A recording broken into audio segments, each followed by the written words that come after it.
खुद ही को आजमाया है तो ये अंदाज आया। तुम में भी मैं हूं, शुद्ध प्लस पान मसाला। जब पशुओं को मिलेगा प्यार और मिल्को मोर पशु आहार तो दूध बहेगा, मुनाफा बढ़ेगा। मिल्को मोर पशु आहार।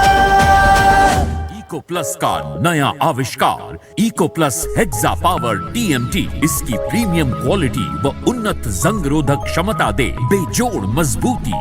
इको प्लस सीमेंट और स्टील, इस पर है देश को भरोसा। नमस्कार, आप देख रहे हैं लोकमंच न्यूज और मैं हूं आपके साथ सत्यम गौर। संत कबीर नगर से बड़ी खबर आपको बताते चले कि एसबीआई के गार्ड की बंदूक से गोली चल गई है और इसमें कई लोग घायल होने की भी खबर सामने निकल कर आ रही है। बड़ी खबर आपको हम बता रहे हैं, एसबीआई बैंक के गार्ड की बंदूक से अचानक गोली चल गई है और इस घटना से 3 लोग घायल हो गए हैं और एक की हालत गंभीर बताई जा रही है। गार्ड की बंदूक से संदिग्ध परिस्थितियों में गोली चली है। मौके पर पहुंचकर पुलिस ने घायलों को अस्पताल में भर्ती किया है। घनघटा थाना क्षेत्र के हैशर भारतीय स्टेट बैंक शाखा का ये पूरा मामला बताया जा रहा है। तस्वीरें भी हम आपको दिखा रहे हैं। इसमें कई लोग घायल हो गए हैं। अचानक से एसबीआई का जो गार्ड है उसकी बंदूक से गोली चल गई और इस दौरान एसबीआई बैंक में जो लोग मौजूद थे वहां पर उनको ये गोली जा लगी और इसमें 3 लोग घायल हो गए हैं। एक की हालत भी गंभीर बताई जा रही है। फिलहाल सूचना पर पहुंची पुलिस ने सभी घायलों को अस्पताल में भर्ती करा दिया है। घनघटा थाना क्षेत्र के हैशर भारतीय स्टेट बैंक की शाखा का ये पूरा मामला है। तो बड़ी जानकारी आप तक पहुंचा रहे हैं। एसबीआई बैंक के जो गार्ड हैं उनकी बंदूक से गोली चली है, संदिग्ध परिस्थितियों में गोली चली है और इस पूरे मामले में आपको बताते चले कि 3 लोग घायल हो गए हैं और एक की हालत गंभीर बताई जा रही है। और खबर पर हमारे साथ सुरेंद्र जुड़ गए हैं। सुरेंद्र, एसबीआई के गार्ड की बंदूक से गोली चली है, क्या कुछ पूरा मामला है और इस पूरे मामले को लेकर कितने लोग घायल बताए जा रहे हैं? सुरेंद्र, आवाज पहुंच रही है आपके पास? शैलेंद्र, आप तक आवाज पहुंच रही है? और शैलेंद्र से एक बार फिर से संपर्क साधने की कोशिश करेंगे।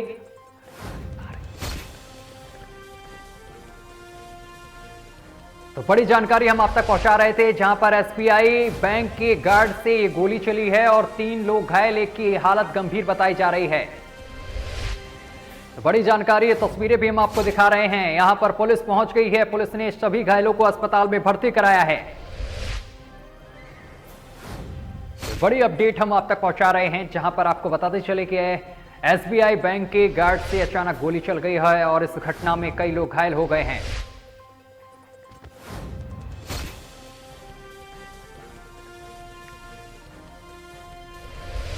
और इस खबर पर हमारे साथ एक बार फिर से हमारे संवाददाता शैलेंद्र मणि हमारे साथ जुड़ गए हैं। शैलेंद्र, क्या कुछ पूरा मामला है? जो लोग घायल हुए हैं उनकी स्थिति अभी क्या है?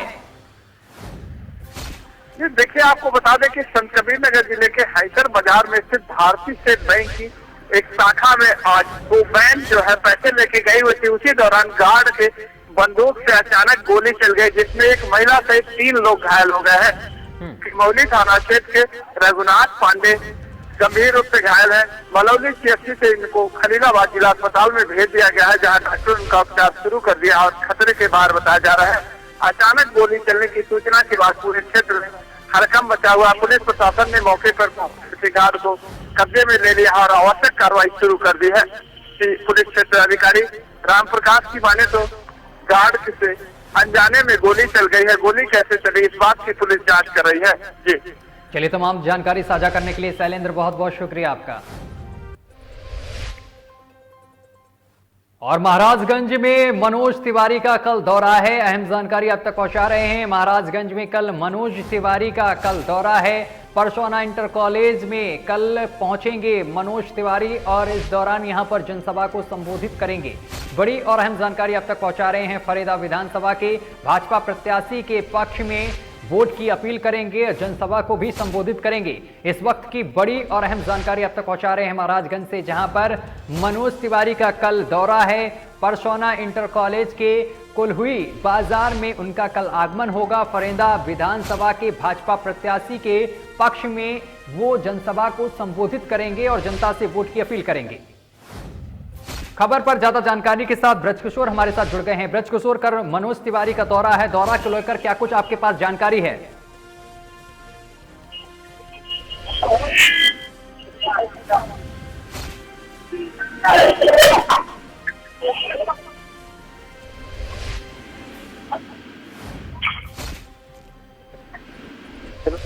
ब्रजकिशोर, आवाज पहुंच रही है आप तक? जी सर। ब्रजकिशोर, कल मनोज तिवारी का दौरा है, दौरे को लेकर आपके पास क्या कुछ अपडेट है?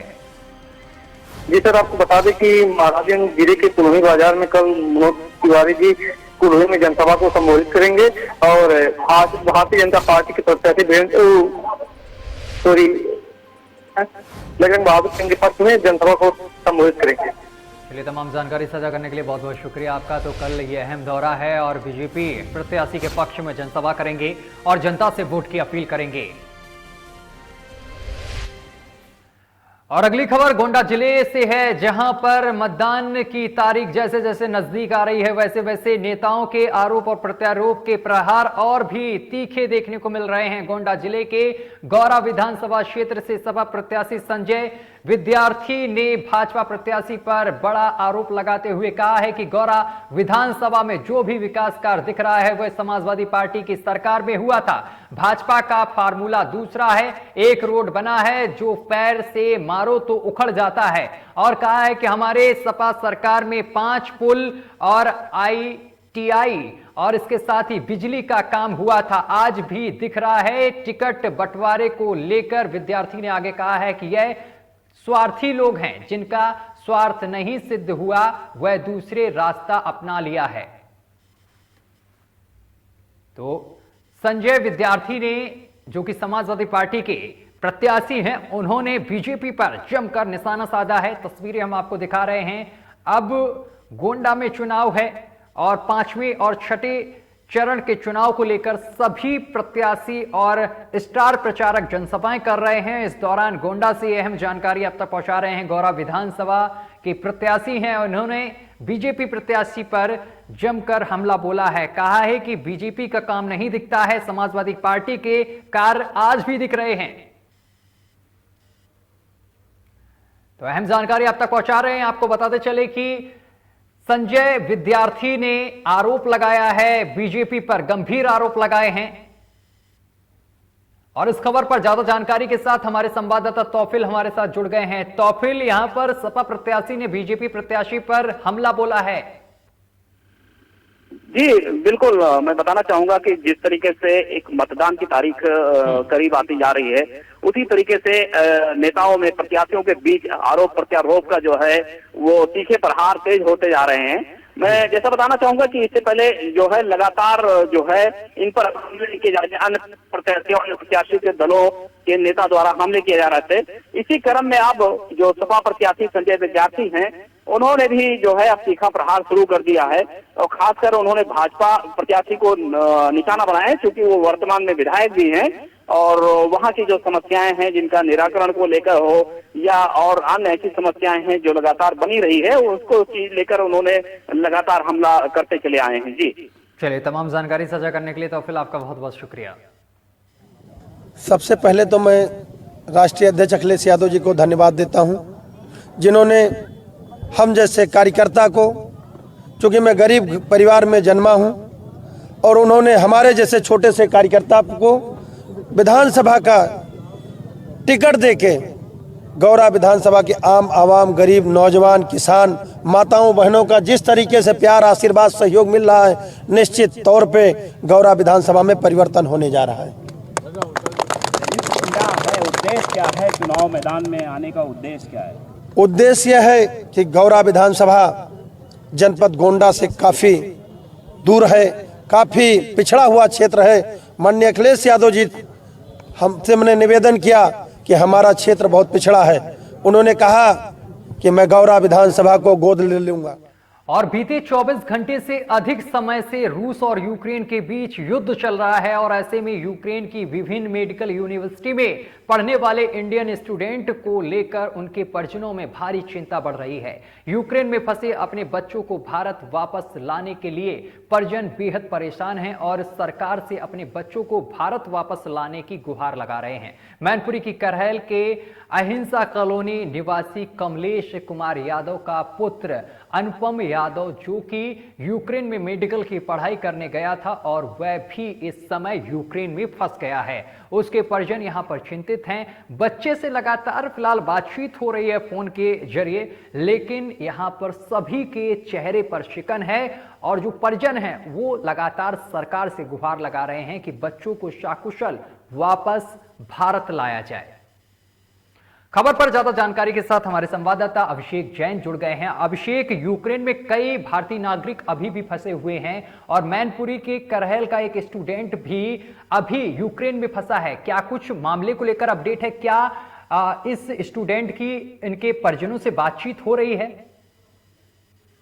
बिल्कुल सत्यम, जैसे कि मैं आपको बता दूं कि पिछले दिन से हम लगातार देख रहे हैं कि यूक्रेन और रूस के बीच जो युद्ध चल रहा है, निश्चित तौर पर वो एक कहीं ना कहीं दुखद तो है ही, लेकिन उसमें जो कई ऐसे भारतीय हैं जो अभी तक वहां फंसे हुए हैं, जो कि मेडिकल की पढ़ाई करने के लिए वहां गए हुए थे। अगर बात करें मेंटी की, तो मेंटी में भी कई छात्र ऐसे हैं, कई छात्राएं ऐसी हैं जो वहां पर मेडिकल की पढ़ाई कर रहे हैं। ऐसे में ही मेंटी का करहल एक कस्बा पड़ता है जहाँ के रहने वाले जो कि कमलेश कुमार यादव, जिनका पुत्र अनुपम यादव, जो पिछले काफी समय से वहां पर मेडिकल की पढ़ाई कर रहा है और कि जब उन्होंने उनसे बातचीत की, अपने बेटे से बातचीत की, तो उन्होंने बताया फिलहाल तो अभी ऐसी कोई समस्या सामने नहीं आई है, लेकिन हालात निश्चित तौर पर वहां पर खराब होते जा रहे हैं। वहां सामान की खरीदारी को लेकर, खाने पीने को लेकर मारामारी पड़ी हुई है और वहीं कहीं ना कहीं उनके बेटे ने भारत सरकार से गुहार लगाई है कि कैसे भी करके जितने भी भारतीय हैं उनको कैसे भी भारत वापस लाया जाए। जी सत्यम। बिल्कुल अभिषेक, कई बच्चों ने गुहार लगाई है क्योंकि काफी नागरिक अभी भी यूक्रेन में फंसे हुए हैं और सरकार लगातार उनको वापस लाने के लिए तत्पर है। फिलहाल तमाम जानकारी साझा करने के लिए बहुत बहुत शुक्रिया आपका। वहाँ यूक्रेन रूस के बीच युद्ध छिड़ा हुआ है। हमारा बच्चा वहाँ MBBS कर चुका है, MD कर रहा है, 6 साल से वहाँ है, 2 महीने शेष रह गए। उसकी फ्लाइट आज सुबह 25 तारीख को थी, वो मिस हो गई।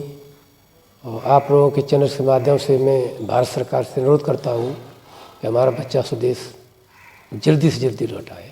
मेरी भी 8 बजे बात हुई थी उससे, तो बता रहे थे कि यहाँ जो सिटी है ना डेनिप्रो, उसमें अभी मतलब सायरन बज रहे हैं। रात को वो बात हुई थी तो बता रहे थे हालत बहुत ख़राब है, तो मतलब यहाँ से मुझे जल्दी से जल्दी बाहर निकालो। जी जी। क्या मांग है भारत सरकार से? भारत सरकार से मैं यही रिक्वेस्ट कर रही हूँ कि मेरा भाई सही सलामत जल्दी से इंडिया वापस आए। मॉर्निंग में हुई थी 8:30 पर। अच्छा, क्या बता रहे थे वहाँ का माहौल? वहाँ का माहौल बहुत ख़राब है, खाने पीने की सुविधा भी नहीं है और ज़्यादा परेशान भी है। क्या मांग रखते हैं भारत सरकार से? भारत सरकार से यही अनुरोध है कि हमारा भाई जल्दी से जल्दी स्वदेश वापस आ जाए।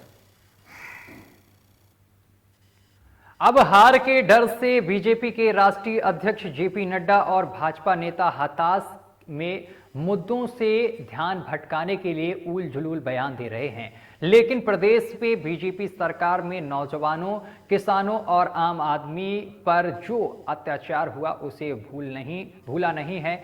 मुख्य मुद्दे बेरोजगारी, किसानों का अपमान और प्रदेश में बढ़ा अपराध और लोगों घटी आय है और जनता कांग्रेस और इसके साथ ही प्रियंका गांधी के नेतृत्व में भाजपा सरकार का सफाया करने जा रही है।